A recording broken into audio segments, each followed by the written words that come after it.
munyarwanda n'umunyarwandakazi nawe inshuti y'u Rwanda.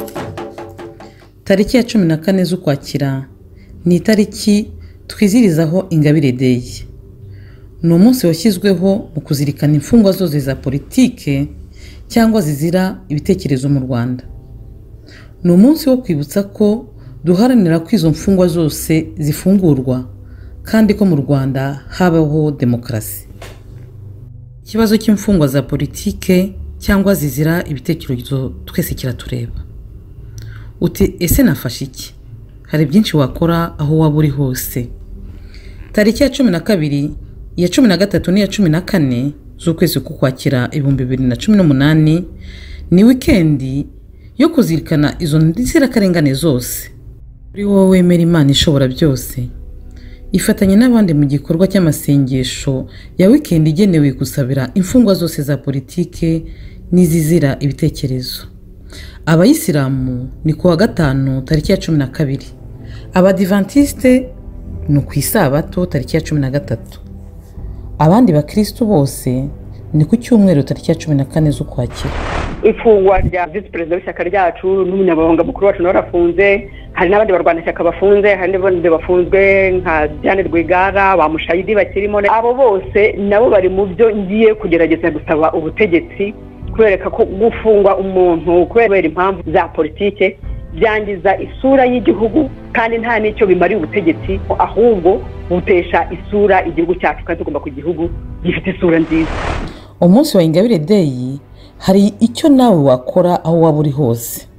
Saa 6 z'ijoro zuzuye tariki ya 14 z'Ukwakira igitangira, niba uryamye byuka, niba wicaye haguruka, niba ugenda kandi hagarara kandi uhagarare bwuma. Fata iminota 5 uzirikane imfungwa zizira akarengane. Shimira kandi uzirikane imirimbanyi za demokarasi zifunzwe zizira ibitekerezo byubaka. Zirikana izo ntwari zifungiwe hirya no hino mu Rwanda, izizwi n'izitazwi, zizira gusa gusaba ko uburenganzira bwa buri munyarwanda uwo ari we wese n'ubwawe burimo bwubahirizwa. Nta joro ridacya kandi abishyize hamwe nta kibananira. Harakabaho intwari mu Rwanda.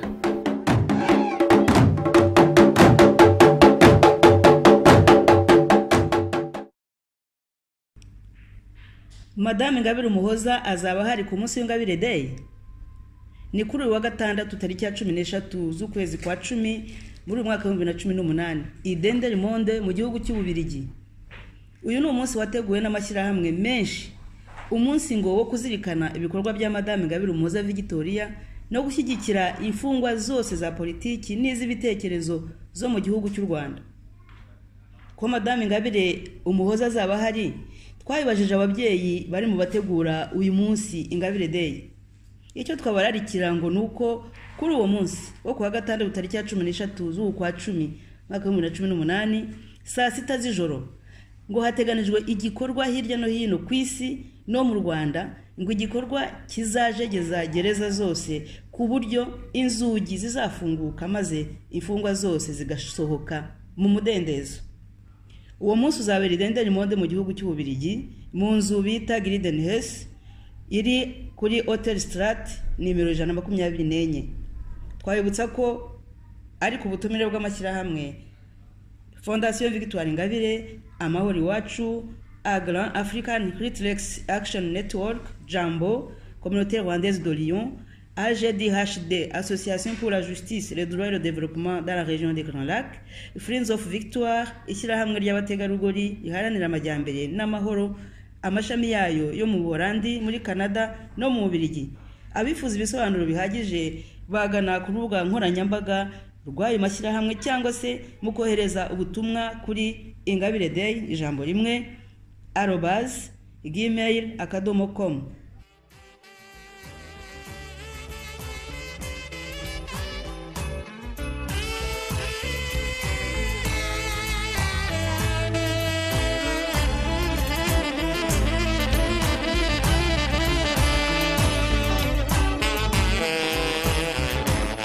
Nitwa Marceline Ndwamungu, ubu mpagarariye ishyirahamwe ry'abategarugori baharanira demokarasi n'amahoro mu gihugu cy'Ububiligi. Ngewe nitwa Primitive Mukarwego, nanjye ndi muri mu badamu bagize iryo shyirahamwe uko amaze kubivuga hano mu Bubiligi. Ishyirahamwe ry'abategarugori baharanira amajyambere, demokarasi n'amajyambere n'amahoro. Ishyirahamwe ry'abategarugori baharanira demokarasi n'amahoro. Nese iryo shyirahamwe rihuriye he n'Ingabire Day? Iryo shyirahamwe aho rihuriye n'Ingabire Day nk'uko mubyumva, Ingabire Day ni umunsi washyizweho n'ishyirahamwe rikorera iriyo, ariko abategura uwo munsi bakaba bahuriyemo n'amashyirahamwe menshi aharanira uburenganzira bwa muntu. Hari amashyirahamwe ari mu Bufaransa, hari amashyirahamwe ari hano mu Bubiligi, hari amashyirahamwe ari muri Canada, ari muri Leta Zunze Ubumwe za Amerika, mu Bwongereza, mu Buholandi no mu Rwanda.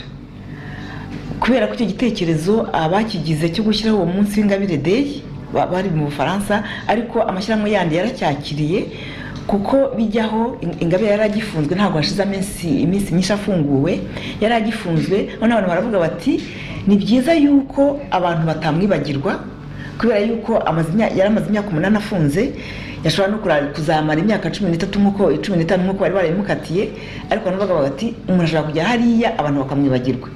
Kandi ibikorwa yakoze ari igikorwa cyatumye haba impinduka nyinshi igaragara mu Banyarwanda, bavuga reka dushyirehe tugaragaze ko ari umuntu wagize akamaro, nubwo afunze ariko hari ikintu amaze kugeza ku Banyarwanda, kugira ngo hatazagira na rimwe bamwibagirwa. Dushyiriho uwo munsi wo kujya twizihiza Ingabire Day.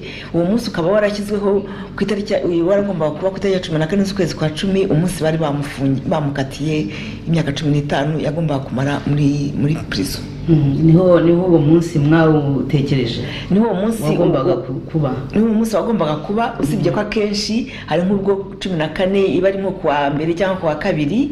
Ubwo tureba itariki yegereye 14, nko muri uyu mwaka ni kuri 13, kubera ko yegereye 14, kubera ko hazaba ari kuwa gatandatu, kugira ngo tubone abantu benshi bashobore guhura, bashobore kwizihiza uwo munsi. Kwibuka ntabwo kwibuka Ingabire yari afunze, ariko hari n'izindi mfungwa nyinshi zifunze ubu ngubu. Ntabwo abantu bose barafungurwa mu Rwanda, hari abantu benshi bafunze. Uwo munsi ugomba kwibuka n'abandi bafunze, bagifunze ku buryo bwinshi, kuko dushobora nko kubisobanura, kuko hari ugufungwa muri gereza, hari ugufungwa kubera ko udashobora kuvuga icyo ushaka kuvuga, hari ugufungwa kubera ko udafite icyo kurya, hari ugufungwa kubera ko udashobora guhinga ngo usarure, kuko abantu bafunze mu Rwanda ni benshi kandi ku buryo bwinshi. Akaba ari iyo mpamvu uwo munsi washyiriweho, kugira ngo abantu bashobore gukangurira abandi yuko mu Banyarwanda hakenewe kwibuka Ingabire watumye haba impinduka, kugira ngo bitazibagirana. Icyo nakongeraho ni uko tugomba kwibuka imfungwa za politiki n'iz'ibitekerezo, izizwi n'izitazwi. Hari benshi bazwi kubera ko abantu bavugiye. Twavuga nka Victoire Ingabire akirimo, twavuga Diane Rwigara akirimo, twavuga Bamushayidi, twavuga mbese aba abantu bo hanze bazi. Ariko hari abandi benshi bakiri muri prison kandi barengana cyane cyane. Turatsindagira ko icyo ari cy'abantu barengana bakiri muri prison. Abo nabo tugomba kwibuka bakaza hagara. Uko bamwe bazajya bavamo, twongera dufate n'abandi nabo tubashyira hagaragara, kugira ngo isi yose imenye ko nabo bakwiriye ubuvugizi. Nyine ikibazo nibazaga nyine iyo Ingabire Day aho ihuriye n'ishyirahamwe ryanyu. Ku ishyirahamwe ryanyu rigomba gukora Ingabire Day?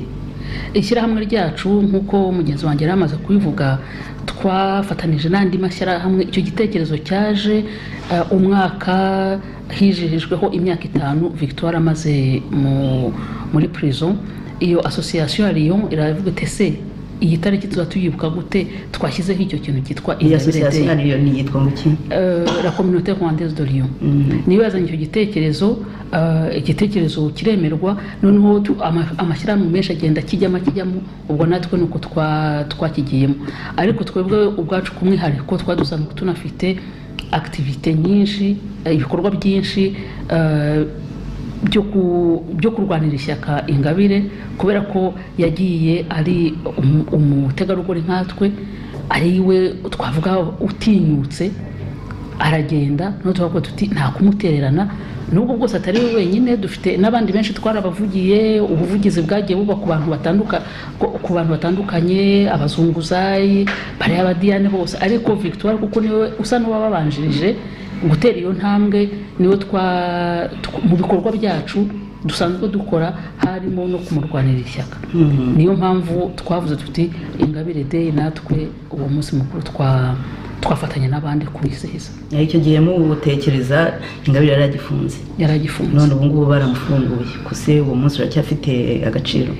Ni umunsi wamwitiriwe, si ukuvuga ko niba afunguwe ibikorwa bigomba guhagarara, akazi ntikarangiye. N'ubu kandi naho hari mwabonye amananiza menshi amuriho, nawe ubwe ntabwo rwose afunguwe by'ukuri. Twavuze ko twebwe muri societe civile akazi kacu ni uguhoza ijisho kuri leta, ku bantu bose, kugira ngo yego nubwo afunguwe tutavuga tuti turicaye, tuzakomeza tureba niba uburenganzira bwe bukomeza guhonyorwa nubwo bwose ari hanze. Ibyo ntabwo tuzabura kubivuga. Noneho nyine hakaza n'abo bandi bakirimo, murabona mu ishyaka rye hari abantu 9 bose bakiri muri prison, abo bose bagomba kuvugirwa. Hari ba Mushayidi bakirimo, abo bose bagomba kuvugirwa. Tugomba buri gihe kwibutsa amahanga, kuko amahanga uvuga none akaba yabyibagiwe. Tugomba guhoza tuvuga tuti hari abantu bazira karengane bagomba kuva muri prison mu Rwanda. Nibuka ko umwaka ushize mukora umunsi nk'uyu, hari n'ubundi ibinyamakuru byari byaranditse amwe mu magambo mwarwanije, biravugaga yuko abana bagomba kujya basaba imbabazi ababyeyi bakoze. None muri iki gihe Ingabire Day muyikoze mu gihe hari umuntu mu Rwanda witwa Tom Ndahiro uvuga yuko ishyaka ry'Ingabire ritagombye guhabwa uburenganzira bwo kubaho. Ingabire murakomeza kumujya inyuma, kandi hari abantu b'i Kigali aho ari bavuga ko atakwiye guhabwa uburenganzira. Mwabivuga iki?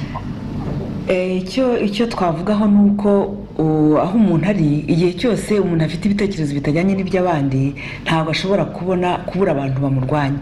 Ibyo uvuga bya Tom Ndahiro, we afite umurongo agenderaho, ariko na Ingabire n'ishyaka rye nabo bafite umurongo bagenderaho, kandi ishyaka rya Ingabire riri mu batavuga rumwe na leta.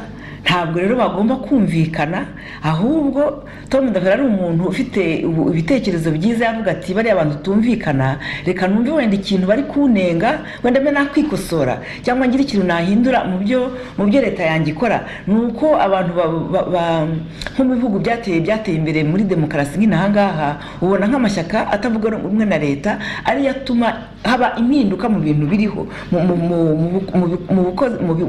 mu bikorwa no mu mibereho y'abaturage cyane. Ntabwo rero Tom Ndahiro agomba kuvuga rumwe n'iby'ishyaka rya Ingabire bavuga, kubera ko ntabwo bavuga rumwe, kandi ishyaka rya Ingabire riri mu batavuga rumwe na leta. Ni ngombwa ko atumva ibitekerezo bye, ni ngombwa ko abirwanya. Nubwo avuga ngo ishyaka ntiryabaho, ntabwo ishyaka rishobora kutabaho, kuko ishyaka rigizwe n'abantu, ntabwo ari Ingabire rigize wenyine. Kandi ndumva abantu benshi babona yuko mu Rwanda hagomba kuba impinduka, kugira leta ari benshi cyane. Ndumva abatavuga rumwe n'ibyo Tom Ndahiro avuga ari benshi, ntabwo byatangaza yuko we atashyigikira ibyo ishyaka rya Ingabire rivuga. Kandi numva ko ryo rigifite impamvu yo kubaho, kubera ko mu Rwanda hari ibintu byinshi bitarahinduka.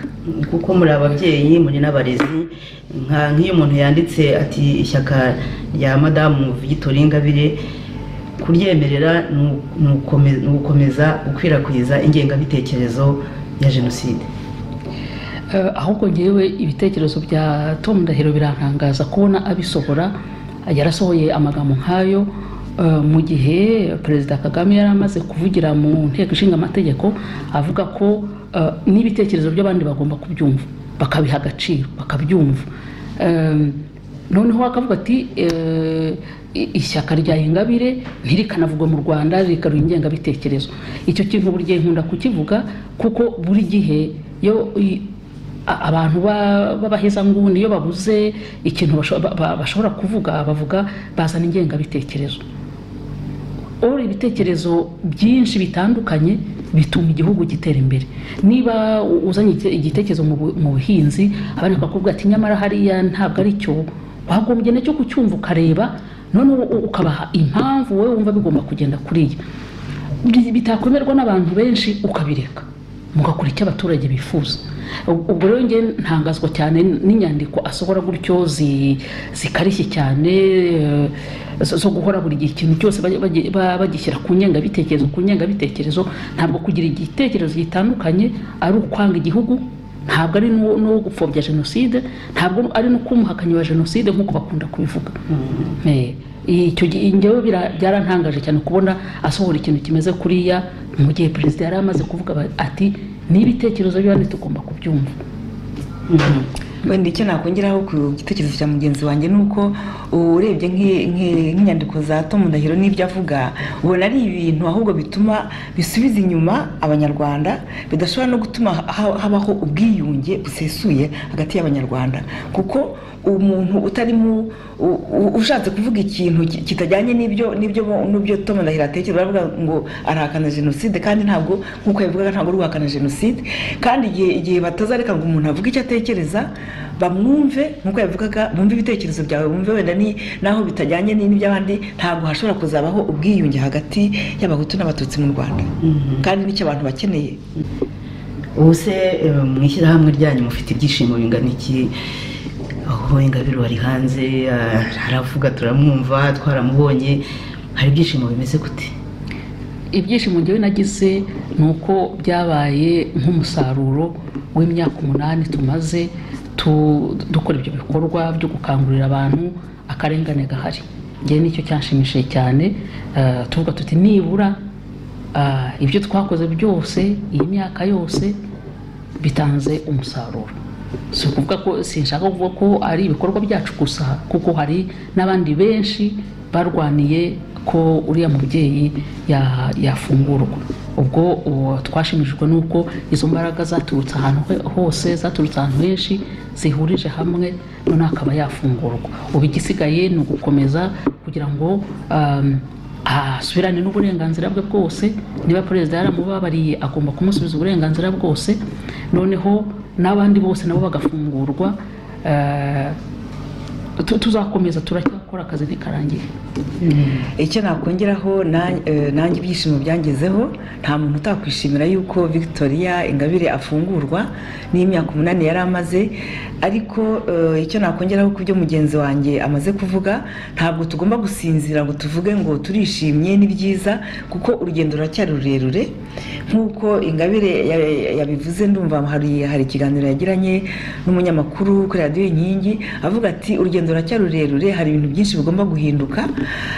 N'ishyaka rye ntiriremerwa ngo akore nk'umuntu ufite ishyaka ryemewe mu Rwanda. Nduvuga nawe afite urwo rugendo rurerure, ariko twebwe nk'abategarugori natwe ntitugomba kwicara hasi ngo tuvuge ngo twishimye tubyine turakira aho ngaho. Ni ugukomeza gukora, kuko hari ibintu byinshi bigomba guhinduka nk'uko nabivuze dutangira. Hari ibintu bijyanye n'uburezi, bijyanye n'abana b'abakobwa barengana, hari ibintu byinshi mu Rwanda bitagenda neza. Ibyo byose rero tugomba gukomeza, kuko abo bantu bari mu Rwanda akenshi nta muntu bavugira baba bafite. Twebwe igihe tubyumvise tugomba gukomeza nabo kubavugira kugira ngo nabo bazabone uburenganzira bwabo. Murakoze. no mureke tumutubwire igiteganijwe kuri uwo munsi Ingabire Day. Ni ryari, ni hehe, hateganijwe iki? Ese Ingabire abantu bashobora kugira surprise bakamubona hagati yanyu? Tubwire. Nkuko twabivuze, Ingabire Day ni ku itariki ya 14 Ukwakira. Ariko hano mu Bubiligi tuzawukora ku itariki ya 13 kuwa gatandatu, kuko niho abantu bahura ku buryo bworoshye. Ubwo tuzabikorera nk'uko mwabonye ku butumire, tuzabikorera mu mujyi witwa Dendermonde guhera saa 12. Turaritse abantu bose, abatariyandikisha mwiyandikishe kugira ngo icyo gitaramo tuzakiyizize turi benshi. Kuvuga ko dushobora kuzagira gutya akantu tukabona araje, sinzi niba bishoboka, kubera ko mu kiganiro numvise atanga ku yandi maradiyo yavuze ko atarabona irangamuntu, yavuze ko agomba kongera gushaka pasiporo kandi kugira ngo agere ino bigombera pasiporo. Ubwo rero keretse ari bya bitangaza Imana ijya ikora umuntu akabona araje ntawamenya, ariko ndumva kuri wa gatandatu bitazashoboka, ariko bishobotse mbega ibyishimo. ariko wenda nubwo ataboneka ngo abe ari kumwe natwe, ngubu habaye iterambere ry'itumanaho, abantu bashobora kuzamubona akaba yanabavugisha, kubera yuko itumanaho risigaye ridufasha kugera ku bintu byinshi. Ubwo rero n'abashaka wenda bifuza kuzamumva bashobora kuzajya bityo bakabona baramwumvise bamubona, kuko nawe ubundi kukureba tuvugana bakoresheje itumanaho. Ibiteganyijwe ni iki kugira ngo uretse kuza kumwumva nabyo ni byiza cyane, kuza kumwumva kuvugana n'abantu aganira ni na byiza cyane, ariko se ibindi biteganijwe ni iki abantu bashobora kuzaza nyine kuri uwo munsi n'iki kindi giteganijwe? Hari ibiganiro byinshi, tuzaganirirwa n'abagize amashyirahamwe yateguye uriya munsi, bagomba nabo gusobanura impamvu, nk'uko ngo twavuze impamvu turi muri iyo ihuza amashyirahamwe. Ubwo buri shyirahamwe naryo rizagira ikiganiro gisobanura uko abenshi ntibaba bazi, ari abo muri Amerika cyangwa mu Bwongereza ni ukumva ngo ari ishyirahamwe ryitwa gutya, ariko buri shyirahamwe rishobora kugira umwanya wo kugira ikiganiro cyo gusobanurira abahari kugira ngo bumve impamvu bari muri iyo mpuzamashyirahamwe cyangwa n'icyo bagamije nabo, kugira ngo wenda n'abashaka kuba babafasha cyangwa se bajya hamwe nabo bakaba bajyamo. Icyo ni kimwe. Ikindi n'abantu, hari abantu benshi baba bahari, harashobora kuvuga ati nanjye ndabona uyu munsi unteye ibyishimo, wenda nanjye mfite ikindi kintu nabagezaho. Hateganyijwe ibiganiro byinshi kuri ubwo buryo, kandi abantu bose bashoboye kuvuga mu bwisanzure, ariko bagomba kubanza guteguza abateguye umunsi kugira ngo nibaramuka bashatse ijambo bazabe babageneye umwanya wo kuvuga. Ndumva mbashimiye, cyetse niba hari ikindi mushaka kongeraho. Icyo twakongeraho ni uko rwose abantu cyane cyane batuye hafi aha ngaha mu Bubiligi no mu nkengero zaho baza rwose tukizihiza uwo munsi. Nta muryango w'umunyarwanda cyangwa se akarere kadafite nk'abantu bavuga ko barengana, bari muri prison barengana. Icyo gihe byaba n'uburyo bwo kuvuga tuti umuntu akaza akavuga ati nyamara mfite mwene wacu twagushyira nawe mwongere kuri urwo rutonde rw'abantu muri mugomba gushyira imbere.